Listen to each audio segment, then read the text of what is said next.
Hi, it's Emily or Emmy Rose 22A, and thank you for joining me again for Crafty Accountability, a place to keep me accountable on my crafty adventures while sharing them with you.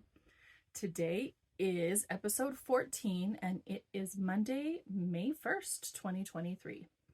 I can't believe May's here already. It's been 2 months since I last recorded, and it doesn't feel like I've been up to a whole lot craft-wise, but I've been up to a lot.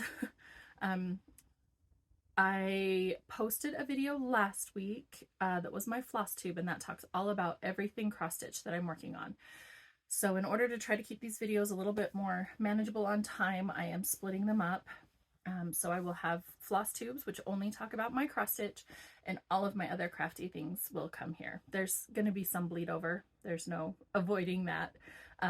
But for the most part, I will not talk about my cross stitch projects here. If you're curious about the progress of any of those, you can go watch my floss tube number 1 video, and I will talk about everything else here. So I guess let's get started. I can't believe it's been 2 months. It feels at this both like it just happened, like I just recorded, and like it's been forever.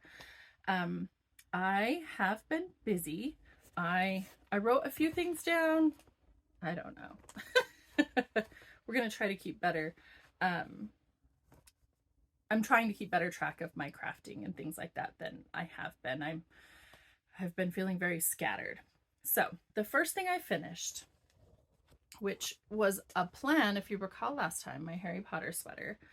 My plan was the end of March, I was to have the back all finished, and then I had all of April to do both sleeves and attach them. Well, I think it was the day after I recorded, my niece informed me that her niece, so my niece is 29, so she's got nieces of her own now. Her niece was having a Harry Potter birthday party on April 8th, the day before Easter. And she kind of said it would be really cool if I had a Harry Potter sweater to wear to the Harry Potter birthday party. And I was like, I don't know if I could do it. And I really went back and forth. I was chugging away on the back trying to get that done, and I got that done pretty quickly. And then I started on the sleeves, and it just felt like it wasn't going to happen. With my math on the sleeves, I think I had them timed out to about 13.5 hours each. And so, I mean, that's 27 hours of just knitting. And then I had to assemble everything and then weave in the ends. It was the front I had to get finished. Anyway, so I was just working as hard as I could on it, and I kept going back and forth. Yes, I'll get it. Yet, no, I won't. Yes, I wasn't telling her, just to myself. It's like, ooh, do I need to tell her I'm not going to make it, or am I going to make it? I'm not sure. Spoiler alert, I made it. The party was on a Saturday, and that Friday, I was up until 3 o'clock in the morning Saturday getting everything sewn together. I got up Saturday morning and wove in the ends, and I had all the ends woven in, so it just needed a wash and block, which it wasn't going to get before the party, but she had a sweater to wear to her party. She gave it back. I finished making sure all the ends were woven in good. I gave it a wash. I actually just washed it in the machine.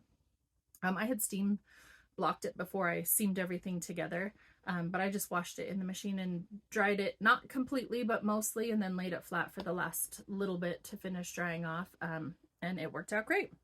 And here is our lovely Slytherin Harry Potter sweater. I think it turned out amazing. Her name is Jessica, so she has a J on it. I did kind of improvise the detailing at the bottom, the stripes. A lot of people have done similar things. I just did all the ribbing in the contrast color, and then I knit 4 rows of the main, and then 2, 2, 2, and then main the rest of the way up. And I embroidered her J in the contrast, and then did the neck in the contrast also. And I'm not sure if it called for the contrast for the neck, but I'm very pleased with how my like seaming went. I've never seamed a sweater before. I think it looks nice. It hangs well. It fits perfect, just like she wanted it to fit, like the sweatshirt. So I couldn't be more happy that this is done and dusted, and it's hers. I got it from her yesterday to show today. And I told her, I said, I will send it back home with your kid today because we pick up her son from school every day. So I told her, I said, I'll be sending it back tomorrow. I just need it for a day. So this is Mrs. Weasley's Home Knit Christmas Sweaters by Marta Schmarta from the Knitting Magic, the official Harry Potter knitting pattern book. And I knit hers. She is a Slytherin. She wanted Slytherin colors. This is Cascade Yarns 220 Superwash in 801 Army Green and 892 Space Needle. Sorry, I have my computer over here with my notes from last time so I can tell you all the details. And so that is this. And I did a combination of sizes. I've mentioned that before. What I did is I took a sweatshirt of hers that she loves the fit of, that's oversized and roomy, like she wanted the sweater, and I measured everything out. And I compared those with the schematics. I took the same measurements that are in the schematics, and I compared those with the schematics and with my gauge swatch, because my gauge was a little bit off from what was recommended. So I ended up choosing one size for like my stitch counts for my widths and everything, and doing the lengths on that. But then like my arms wouldn't have fit in properly because my row gauge wasn't the same as, like, it was a 12-inch opening, and my sleeve in the same size would have been smaller than the 12 inches. So instead I measured again what I needed, and I found the size that correlated with that and went the length for what I wanted. And so I really just kind of went through the schematic, like took the measurements from the sweatshirt, went to the schematic, and I circled everything that matched what I wanted. And then I figured out what I needed to do within the pattern to make that work. Hopefully that makes sense. It's a little confusing, but where she wanted it to fit specifically and my gauge was a little bit off, I really didn't know like what else to do. And that was really like a marathon of like 2.5 weeks of just like knitting like crazy and focusing all of my like creative time on her sweater. And when I got done with it, I felt very lost. I didn't know what to do with myself. So I really didn't think I got anything else really done since then, like the first third of April. But in March, I participated in the St. Jude's Knit-a-thon. They did it through Facebook, and I had linked my page through that. That ended, that was that the month of March? Yes, I believe that was the month of March that I did that. So I did get my hats knit. Let me get my basket. So I had a goal to knit a hat a week. So 4 hats. Math is hard sometimes. And we are going to take these down to the Huntsman Cancer Institute. I have a few other hats roaming around my craft room. I found a bin that has a few like almost finished. I think a couple of them just need the ends woven in. One of them has, I think, just the crown decreases. So I'm going to finish those up and take those as well. So I know it's not really like the time when they super need hats right now, but if they have them on hand, anybody can take them when they need them. And if they stay there all summer and somebody takes them in the fall, then that'll be great too. The pattern I used is the Legacy hat.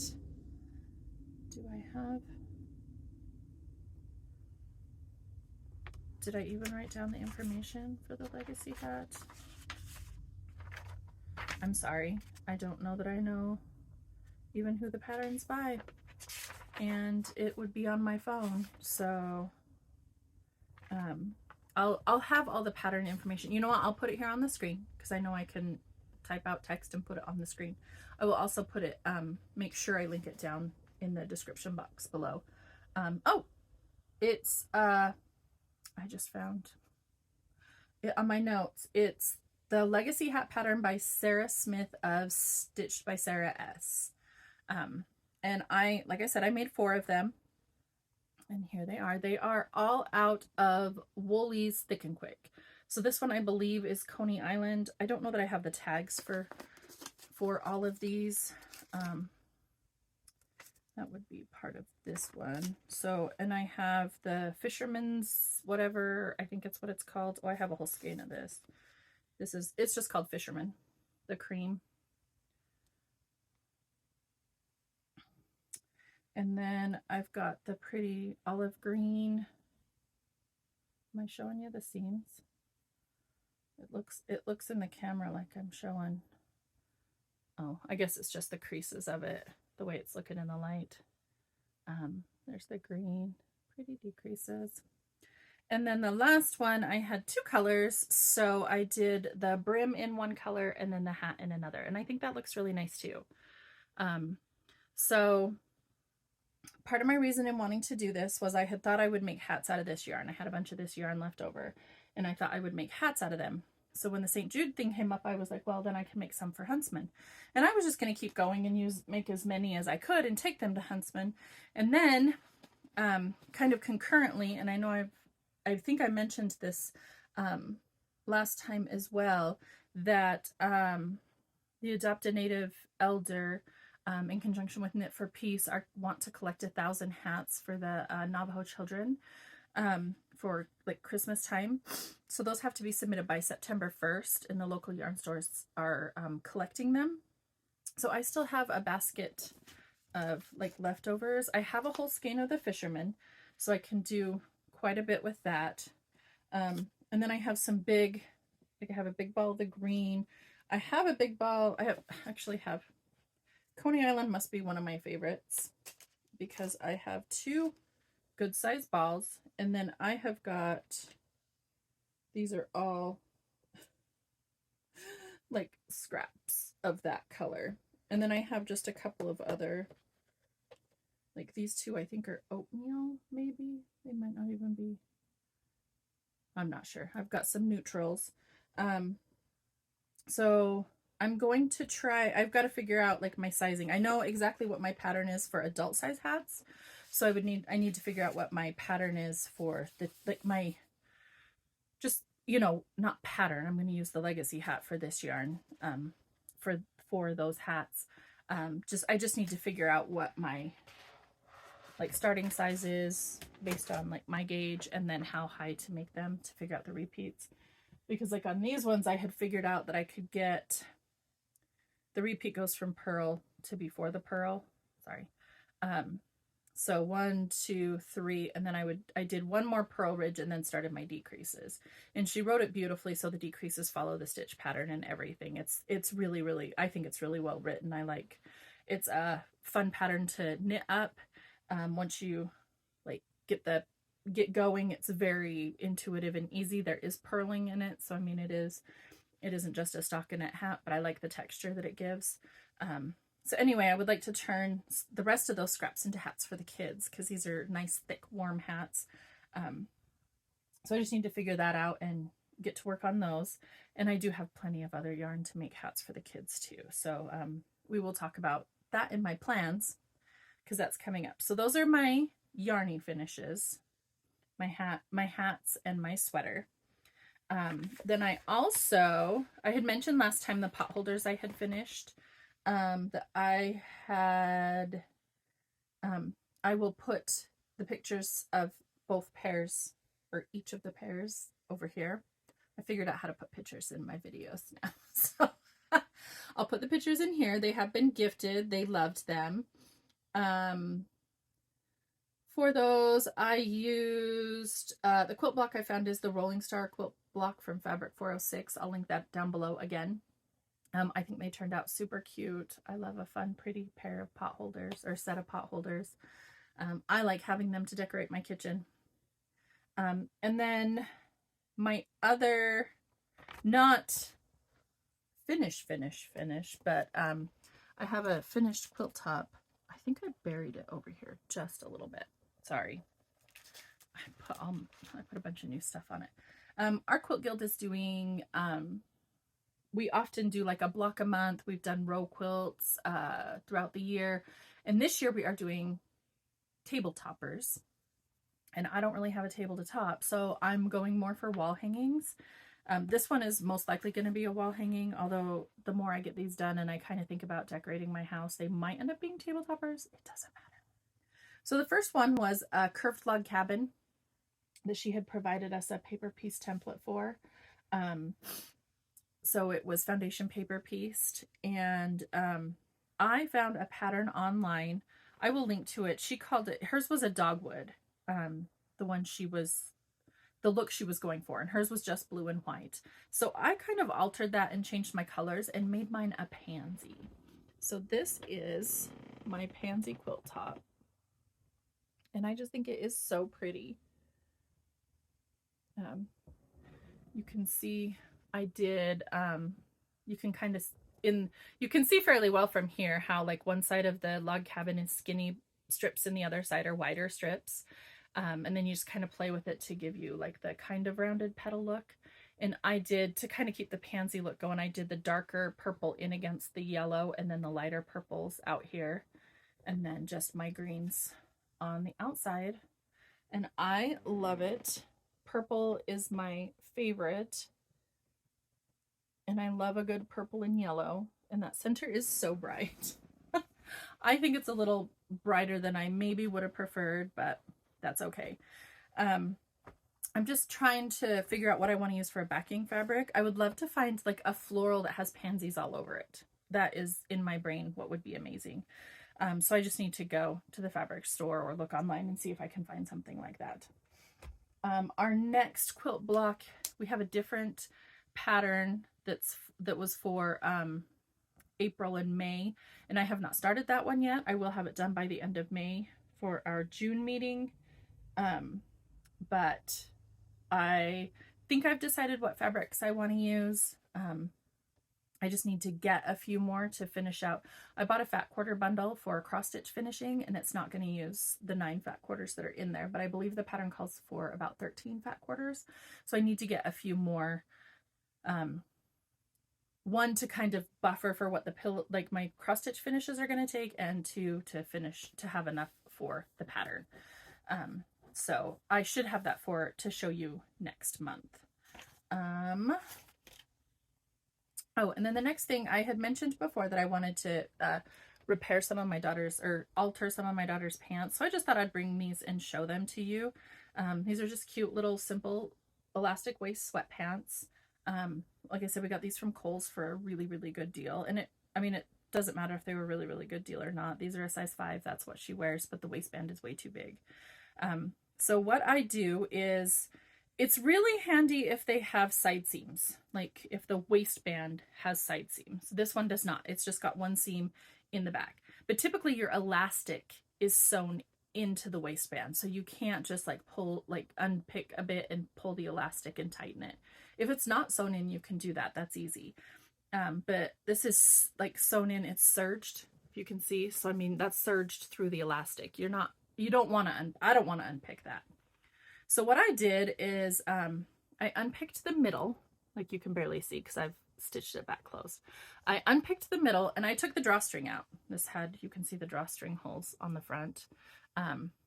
Drawstrings are just going to mess her up. Like, you couldn't tie them tight enough to make a decent bow anyway, and if they were tied, they're too tight to get down. That's why I needed to alter them. I mean, she's 5, so I mean, she's good at going to the bathroom, but she's not like, I don't know. I don't want her to have to deal with like multiple layers to get in there on time. So what I did is I unpicked the center, took the drawstring out. I then I figured out what size I wanted her pants to be. I actually measured to a pair she already had, and I needed to take 2 inches out, I think. So I cut the elastic to 6 inches. I cut the elastic to 6 inches. And then from the center, I measured 4 inches over here and cut a slit. And I measured 4 inches over here and cut a slit. So that's an 8 inch span. And I shrunk it down to 6 inches. So I put my elastic over here and zigzagged it in place. And I just zigzagged over the fabric, and because it's over the ripped part in the back. Because I just took a seam ripper and ripped it.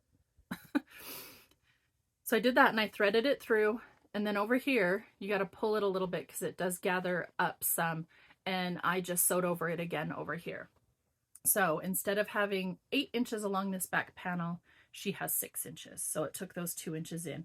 It does make it gather a little bit in the back, but they're roomy sweatpants. So I don't mind it being that little bit right there. Those little tabs, they're pretty much, I mean, the elastic's cut pretty flush with that. So she has not complained at all about that rubbing on her. It doesn't create such a big bunch that it like gets in her way, because we've done darts before, but darts and like pants like these make them super thick, and those can be uncomfortable when you're sitting on them. So this is how I alter her pants. And I did the 3 pairs of sweatpants that we got. I have 1 pair of shorts I still need to alter, that I need to change the waistband. So that it works out. It's fairly easy to do, and it makes her pants fit. And it's also, you can undo it if you need to, especially where these are like a knit fabric, where I cut them, they're not going to fray anymore. So I could unpick that and just take the elastic out, and then they would be back to their original size. If she ends up growing out more and not up, so she doesn't need new pants, but she needs these to fit better, I can undo them. I really like that aspect of them too, that I haven't like cut the fabric out, so she's not getting them back. So just thought I'd show you that. I found a few tutorials on YouTube, not like super specific, but the gist of it, that kind of show how to do that, to the pants that don't have the adjusters, or if the adjusters don't quite do enough for you. So that's how I fix her pants. And like I said, I did get those 3 pair fixed, and I got my niece's sweatshirt fixed. It's a mending on the list last time. I just have the 1 pair of shorts for this time. Okay, so that's all of my like finished stuff. So now we'll go on to what I'm working on. We'll start yarny. I typically like to start yarny. Like I said, after finishing my niece's sweater, I was very lost on what I wanted to work on. So actually what I was able to work on and knew I wanted to work on and didn't require any thought was my daughter's Afghan squares. I don't remember how many I maybe had when I showed you last time. But I didn't count these, so I don't know how many I have, but I finished off this colorway. I think I had a skein and a half of this this is the Luxair, I think. It's it's very like, I don't know if you can see the halo on it. It's a fuzzy, soft acrylic. It's really soft to touch, but for some reason, like, that halo scratches going across the finger. Crocheting with it wasn't my favorite, but I think those are really pretty and soft colored. And I have like I said, I think I had like a skein and a half, so I have a decent sized stack of those. And then most of the rest of these have not had their ends woven in, so I need to, again, I really just, my brain was so in such a rough place that I was barely able to just crochet these. And I figured it was better to just crochet the squares and not have the ends woven in, as opposed to doing nothing at all. So the next colorway I did is this variegated, a nice like 80s country. I don't know if that's showing up as the right color, because this is a country blue. That doesn't look very country blue, and pink, like a rose mauve-y kind of pink and white. And these 3 I had done before, so their ends are woven in, so they're in the finished stack. But I have, is this all of them? I should pull them all out so I can actually see what I have. And I may have, let's see, is this all of these? Nope. Whew, there's a lot in here.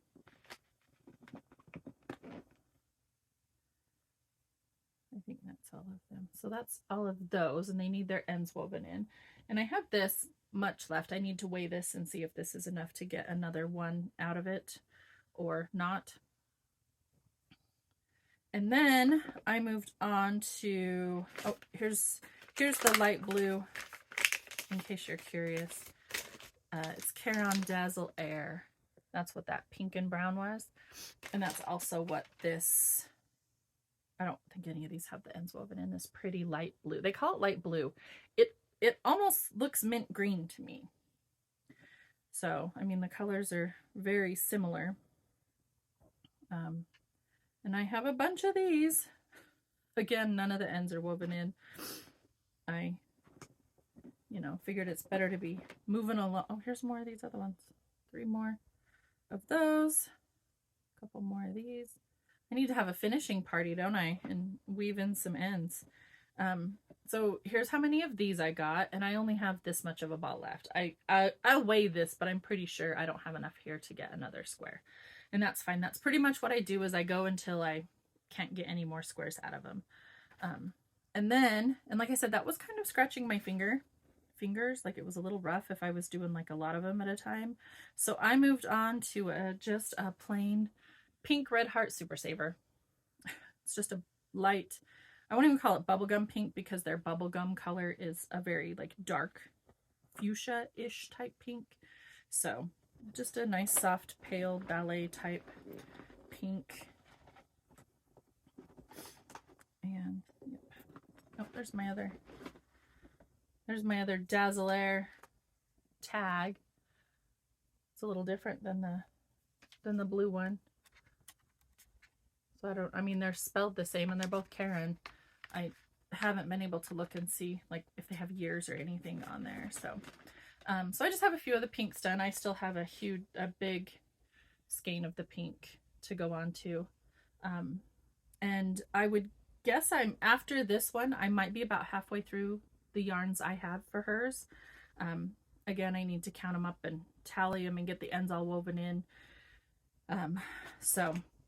But this is perfect car knitting, especially like in the pickup line at school. Very easy to just pick up, set down, or when we're driving somewhere. Very easy. And I just wanted to show again, I'm using my my Knitbrooks hook. I'm covering up the best part. Well, it's all the best part, but this is my Knitbrooks handmade hook. I think it's Bird's Eye Maple. I know this one's Purple Heart, and then this is Driftwood, like beach driftwood. Hand carved. I love this hook. It feels amazing crocheting all these squares. My hand has never gotten tired. It's a nice, like, fatty hook. In fact, for my birthday, we bought me another one. I did not bring it today. I'll have to bring it next time. I want to start, there's a blanket I want to do in that size hook and a shawl that I want to do in that size hook. And so I've been waiting to start those until like I get to, well, I had to wait till my obligation stuff was done, and this Afghan is part of my obligation stuff. So, anywho, so I have a bunch of squares for my daughter's blanket. I don't believe I kept up with my 2 a day. I wasn't,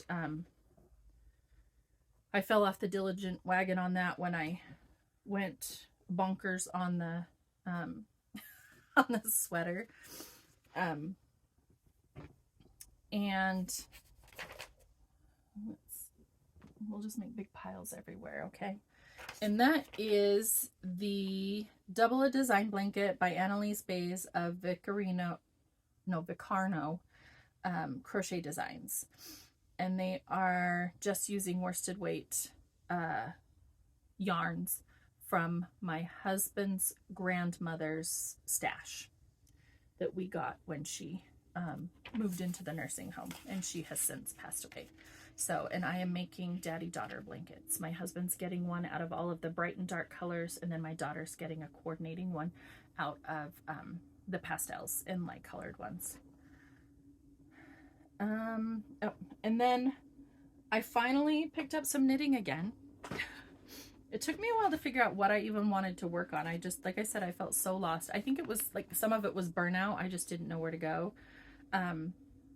And so I revisited my patterns and my Whip 9 Bingo, which I haven't posted in the thing. I haven't been keeping like up with that either. So I would like to get back to that, especially since my big sweater's done. I need to put that on my board and update my board. And this is also on my board.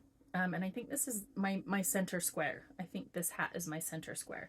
So I decided to go back to this. I know my hat's for a gift, and I'm a little late on the gifting, but now I'm just early on the gifting because I'll have it for next year. So this is, it's a mix of, I made fingerless mitts in Kay Litton's Swing Your Partner. Oh goodness, let me find it back here because I know it's here.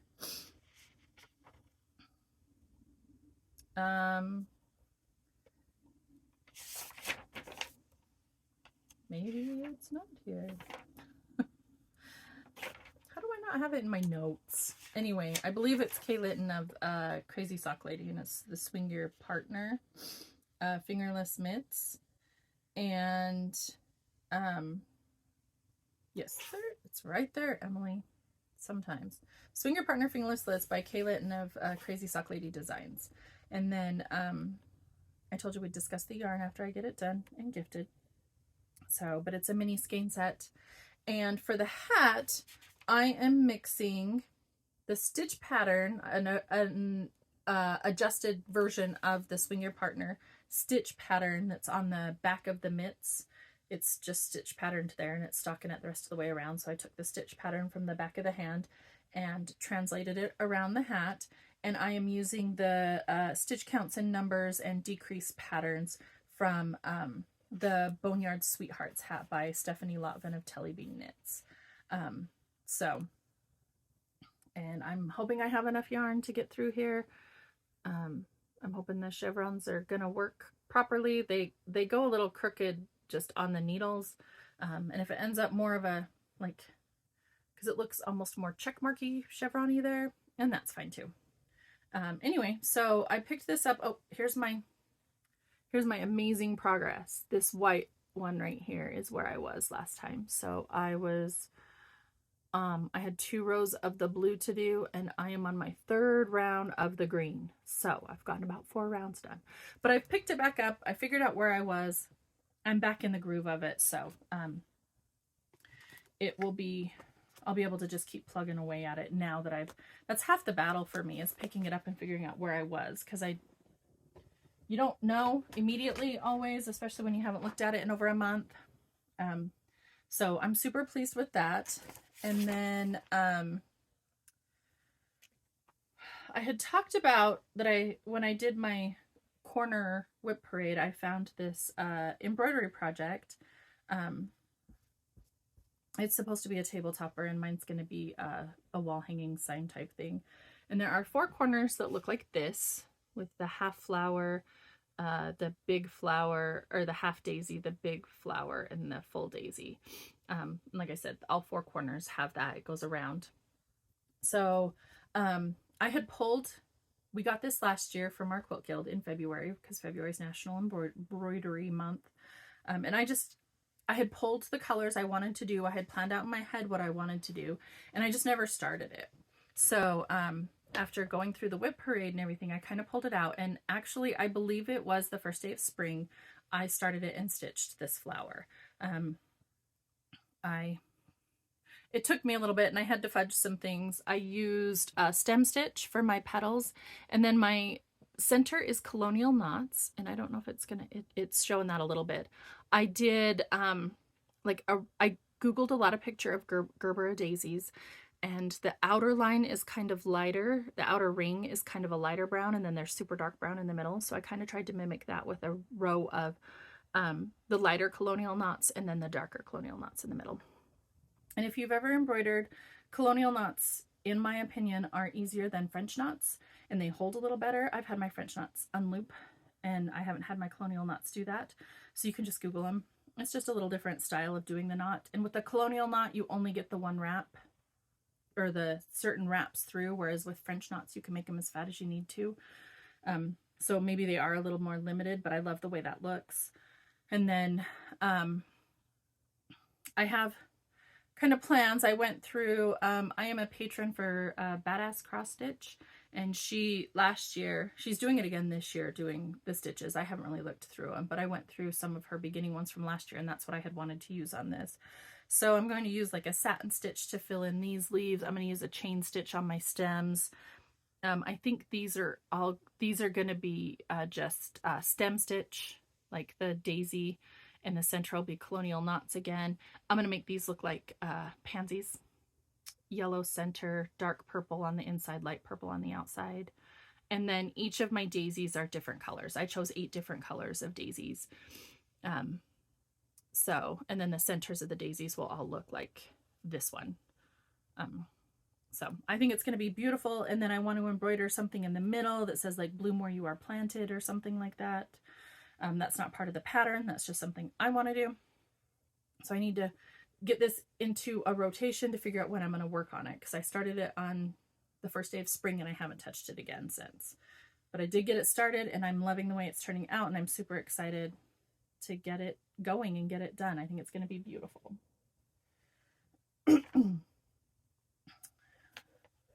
Okay, and then the other, I guess it could be considered a whip.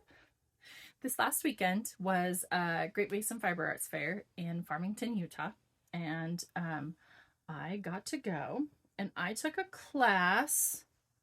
I took beginning drop spindle spinning. So I've taken this before 2 years ago at my local yarn store, Needlepoint Joint down in Ogden. And then I just didn't, for some reason, I didn't end up practicing like I was supposed to.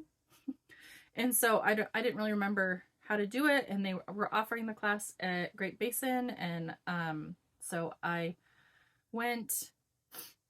This is the skein of yarn that I made while I was there.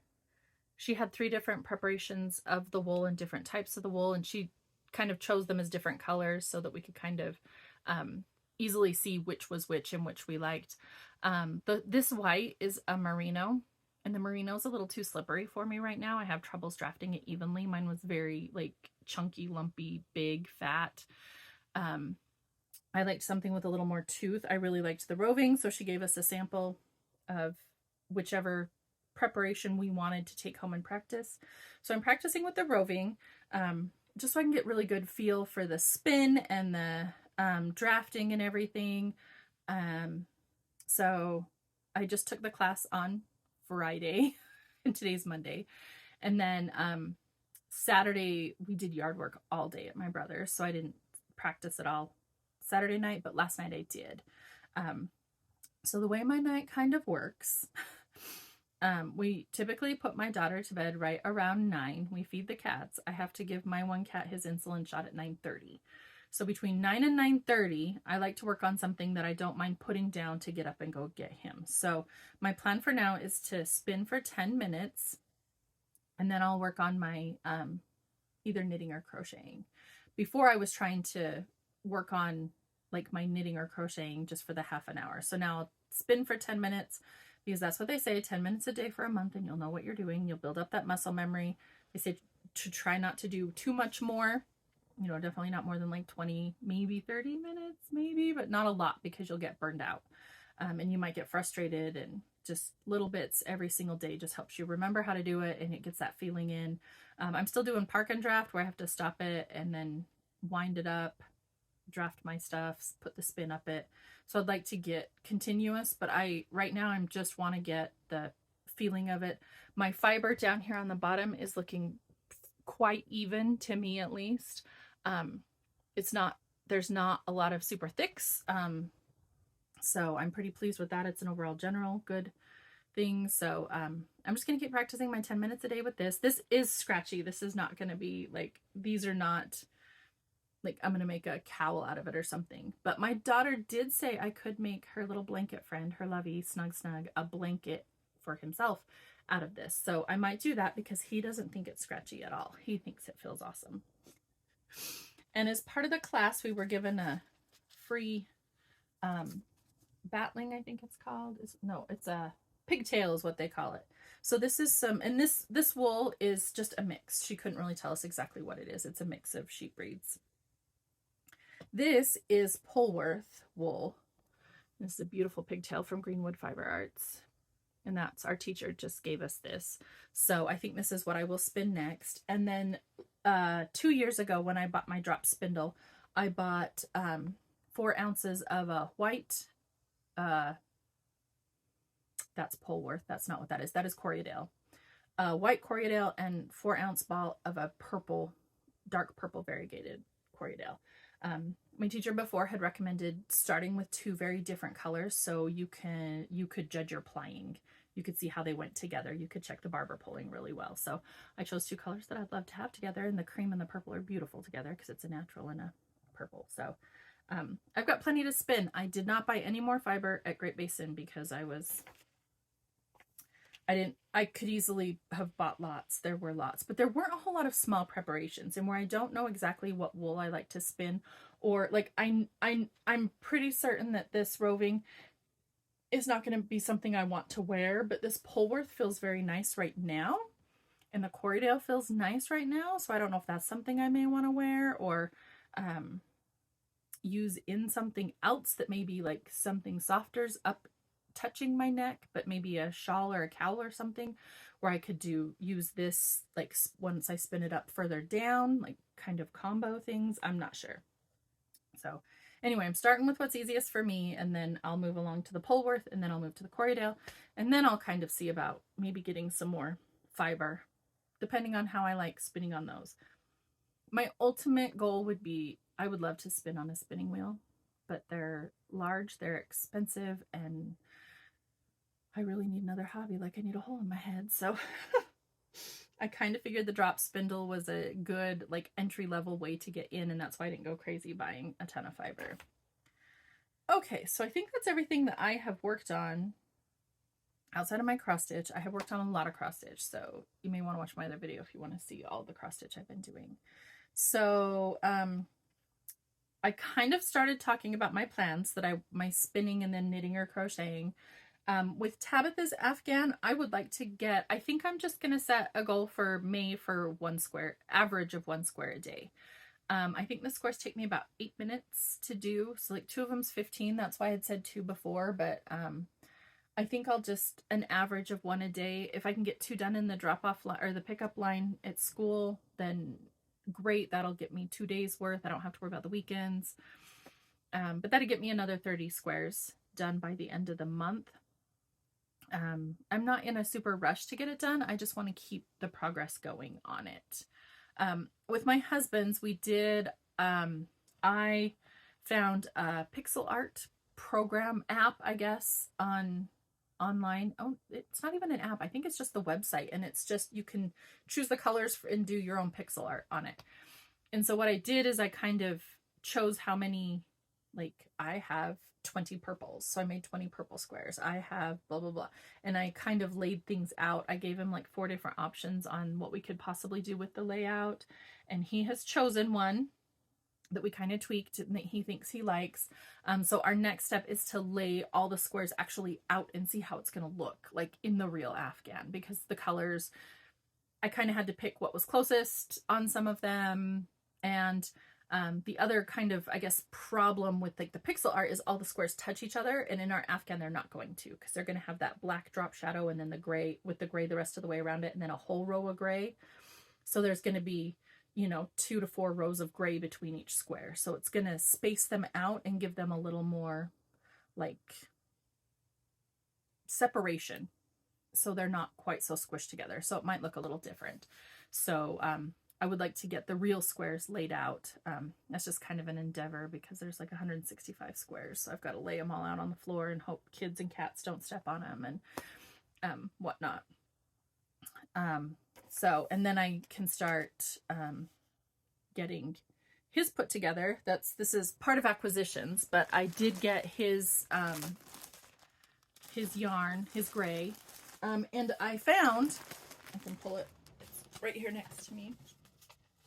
I kind of thought I had bought this before, like for this Afghan, but I bought 2 skeins of Red Heart with Love Black before. So this is his drop shadow color, so I already had this.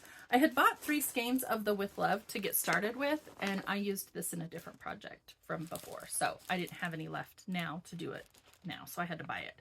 And I didn't have enough anyway, so So the black is for his drop shadows, and then the gray is for his the joining. And from what I've looked at, I should need 2 skeins of the black, which is what I had bought. I've got another one down here. And I should need 6 skeins of the gray for him. So I have 6 skeins for him, and then 2 skeins for joining for the drop shadows for my daughters, because his has black drop shadow, gray joining. Hers has gray drop shadow, cream joining. And I'm using his grandmother's yarn for the cream. I have tons of his grandma's and mom's yarn in cream. They're not all identical, but close enough creams that it won't matter. I don't think it'll matter. So I finally got my yarn in.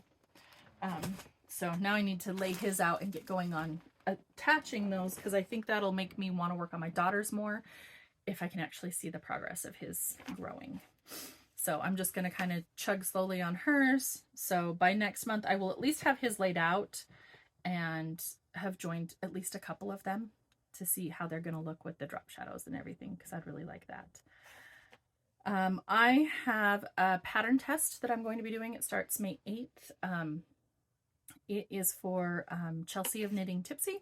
She has a Shelia Tankini that she needed testers for. So I've tested for Chelsea before, and she is amazing, and the tankini is super cute. It's a tank top, it's bikini bottom, so I'll definitely put warnings on Instagram and whatnot before I show those. I was gonna try to use some, like, mix and match some cottons that I had in my stash, and then when we were at Great Basin, there was Eden's Fun Yarns. I'm not sure if she's got a website. If she does, I'll link it below. But she had, these are 50 gram skeins of sport weight, 100% organic cotton, machine wash, tumble dry, low, and they were only $6 a skein. And from what I could tell, I needed 6, and this is the color my husband liked best. And she happened to have 6 of them. So for $36, I got hand-dyed yarn for my test, and I don't have to kind of cobble together colors that could work. So I think this is gonna do Chelsea's design like super proper, and I'm super excited that we were able to find this. So this is part of my Great Basin haul, and that's what I'll be using it for, is my Shelia Tankini. So I'll have progress on that. I think it ends like the middle of June. I think we get 6 weeks for it. So, but I should have it pretty much done by the next time I record in a month.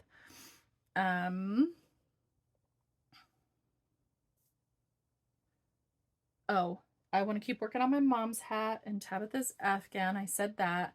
And then the next thing is the Knit for Peace hats. I think I'm going to go for like 2 a month. For the next, at least for May, we'll see, like, and that may be for the summer.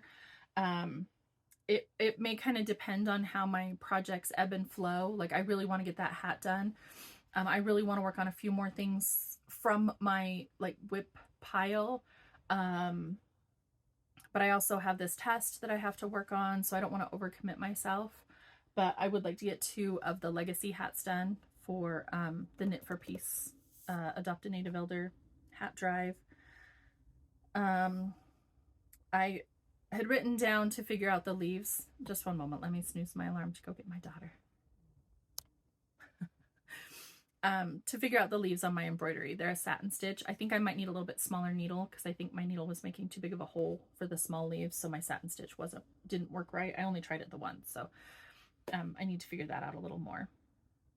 And then that's all I've got on my crafting front, and that's a lot. And then fixing Tabitha's shorts, of course.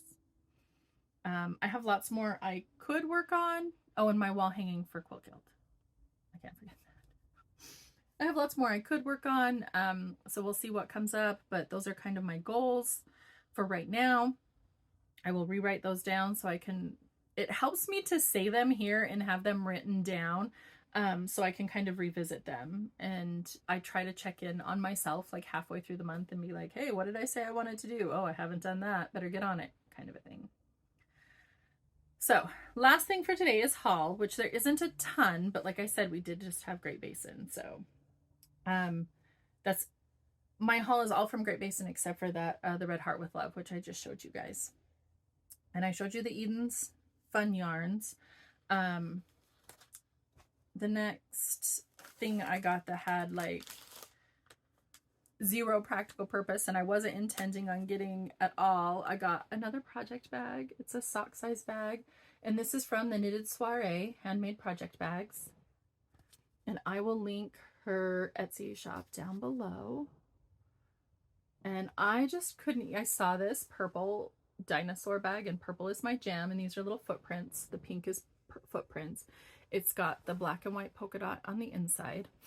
I just loved it. She was in the Yarnaceous booth, so I mean, of course, dinosaurs with Yarnaceous. It had to happen. But I loved it. And then I found out that Yarnaceous dyed a colorway to coordinate with the bag. So I had to get a sock set. Had to. I'm gonna spin it so you can see the speckles a little better. But this is her Great Basin Spring sock set. And I love the softness of the color. Oh, so pretty. And then a purple mini skein. And she was sent the fabric and then dyed the color to match. So I got those two with no particular purpose in mind. It's a sock set. It can be socks. It could be a shawl with a little detailing. It could be something like a top for my daughter with some cute detailing. Who knows? But it was pretty and I wanted it, so I got it. I had planned on getting a bag from Snickle and Mr. B. They had tote bags that they had shown online.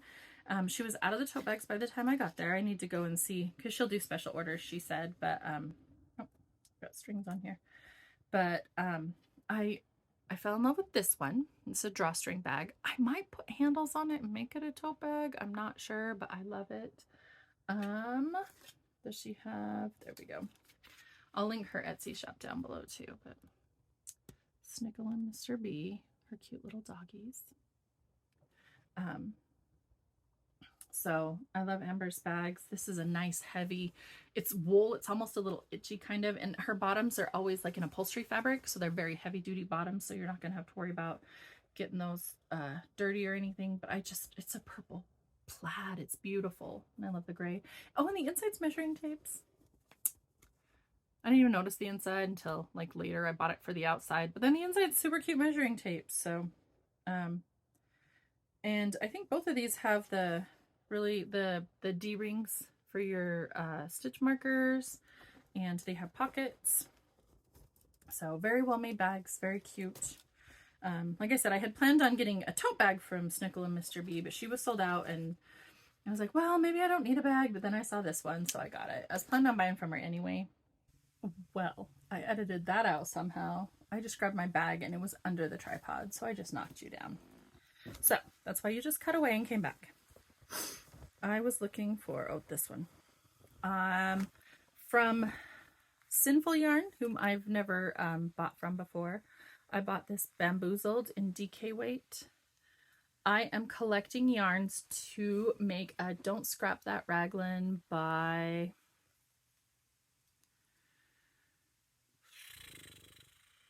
Crochet the Highway. Is that who it is? Anyway, the pattern's called Don't Scrap That Raglan. I'll have it linked below. When I initially bought yarn for it, I bought 4 skeins because 4 skeins of fingering weight is enough for a sweater for me. 4 skeins of DK is not. And I just keep like adding skeins to the collection and thinking I have enough. I'm up to 7 now and I still need 1 more. So that's fine. It gives me like a reason to buy a yarn. Like, I don't know if I would have, Sinful had beautiful yarns and there were several that I really liked. But it gave me like a good reason to buy this yarn because it's going to go into that sweater. I bought it with a purpose. I bought this particular color because I love it. I mean, it's blues and purples and it's kind of a pinky purple, which I really like. I have some darker purples in there. It's got some like black charcoals, just super pretty. My colors. So that'll go. When I start that sweater, I'll pull them all out and show you all of them. And then the other yarn I bought, now I'm afraid to put my bag back down because I'm going to like crush everything. The other yarn I bought was from Pearly Shells, which is a yarn store in Ilwaco, Washington that we visited when we went to Washington last year. And we loved the store. And so I was super excited to see they were coming. And this is on there. This is dyed by them. They're pirate dyed, which I love because they're on the beach. This is their Super Shine base, which is 50% Superwash Merino, 50% Tencel. So it's a fingering weight, 412 yards, 115 grams. The yarn's made in Peru, it says. But, oh, it's so pretty. And I'm going to make a tank out of this. I think I've chosen I can't remember what it's called. It's a Dragon Horde Yarns tank top pattern that I've already bought. I don't know if I bought it with yarn in mind, but this is enough yardage to make it. So that's my plan. I got to finish my hat at least and be caught up on my test. And then the other rule I've imposed for myself is I need to finish my Blythe tank. It's a crochet tank, but it's almost done. So I really need to finish that up before I start a new one. We got a bunch of stickers from Cerulean Orchid. She has the cutest yarny stickers. And sorry, I didn't have my packaging open. I should have. Could have made this take a lot less time. She has just a lot of super cute yarn incorporated into things, stickers, but she also has video game stickers, and that's what we've been looking for. So we're not sure what we're going to do, but we got family zodiac ones. So I'm a Pisces. My daughter's a Pisces. And then my husband's a Cancer. He's not but it's also, I mean, we're water signs, but like we coordinate so perfectly, our Pisces and our crabs. So we're not sure where we're going to put these, but we want to put them somewhere special for the three of us. And then the rest of them, I got a rainbow sheep because a rainbow sheep. Hello. Love it. And then where's the rest of my, there they are. I'm like, wait, my Zelda ones are missing. I had them on the other side. More crinkling. So we got Yoshi eating a yarn ball because hello, of course. And Kirby sucks things in and uses their powers, so he has sucked in a bunch of yarn balls. My daughter's super into Kirby right now. And then these are Zelda, Legend of Zelda things. There's a Triforce with a yarn ball in the middle. Gotta love that. A fairy bottle, and the fairy is a yarn. And then I need to look. I'm not sure if this is a Korok seed or a Deku nut. It's one of those. And then the other one that I really wanted, because it's like super funny, is Yarn Kuko. Because Kuko kind of sounds like cuckoo. Let me snooze my alarm again. But the chickens in Zelda are called Kukos. So they're hatch and they're yarny egg, but it also kind of makes you sound like you're yarn crazy. So I thought that was super funny. So that's all we got at Cerulean Orchid. But when you spend a bunch of money on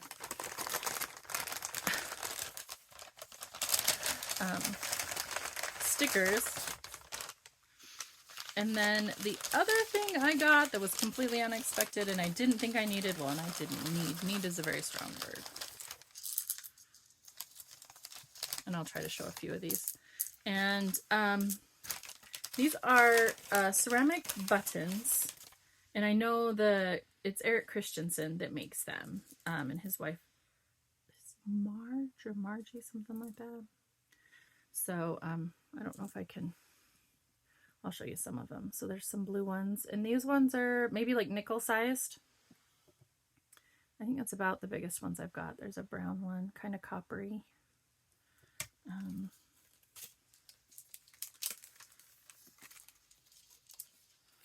see if we can get a little better color. The blue is pretty dark. We have cups that are that color. There's the brown. We have bought cups from him almost every year. We bought them for my family. It's pretty like speckledy. So I guess she takes some of the scraps and she turns them into buttons. And then some of them are, I got smaller ones. These are more dime size. Another blue.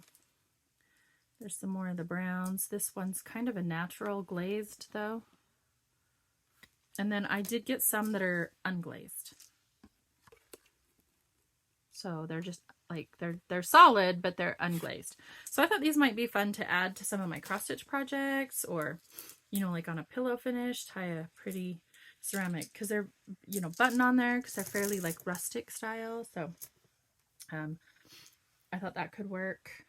They were 50 cents a piece. So, and I didn't really need any more ceramics from them, so I didn't have anything right then to buy. So that's everything we got at Great Basin, which is plenty. We did good. I did good. I didn't go super crazy, but I mean, I treated myself, that's for sure.